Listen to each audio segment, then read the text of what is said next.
I prayed for the thorn to go again and again and again, each time expecting relief, each time hoping the ache would lift, each time thinking, surely this is the moment when the healing comes, when the pain finally bows to the one who holds all power.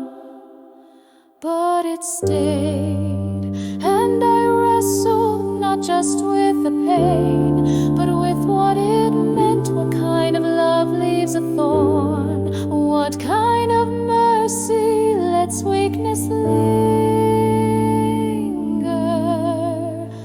I used to think weakness was a flaw to be fixed, a hole to be patched, an interruption in the story. But now I know it is part of the story. It is not the whole, but it is holy, 'cause it keeps me. There's something about needing him daily, about not being able to fake strength, about waking up and knowing if he doesn't breathe through me today, I won't make it. There's no mask for this kind of ache, no shortcut, only dependence. I have wept over what stayed, over what didn't move. No matter how pure the cry, I have questioned my faith, my worth, my standing. But he never moved, he never flinched, he stayed with me in it, not watching from a distance, but holding the part of me that hurt the most.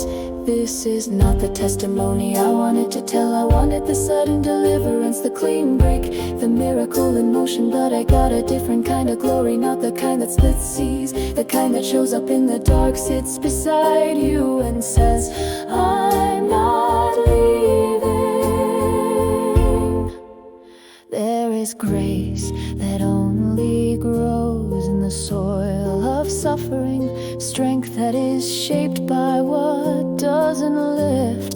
And I have found power in the very place I once called failure. The thorn taught me to breathe slower, to move with mercy, to recognize weakness in others and not despise it.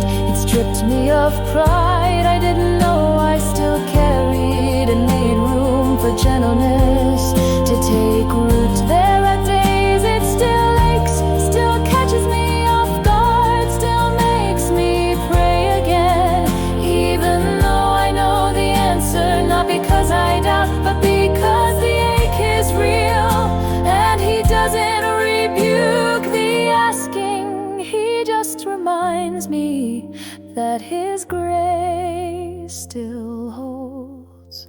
Now I walk not with the absence of pain, but with the presence of peace, peace that wraps around what still hurts, peace that says you're not disqualified because you're still healing.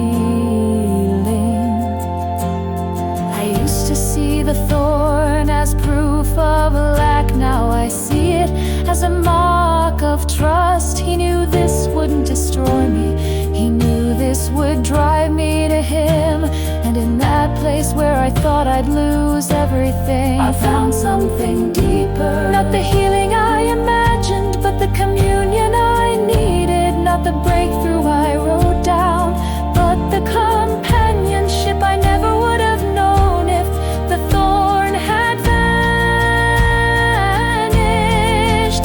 So I walk with it, not as a victim, not with shame, but with reverence, because some stories are not told through the absence of struggle, but through the endurance.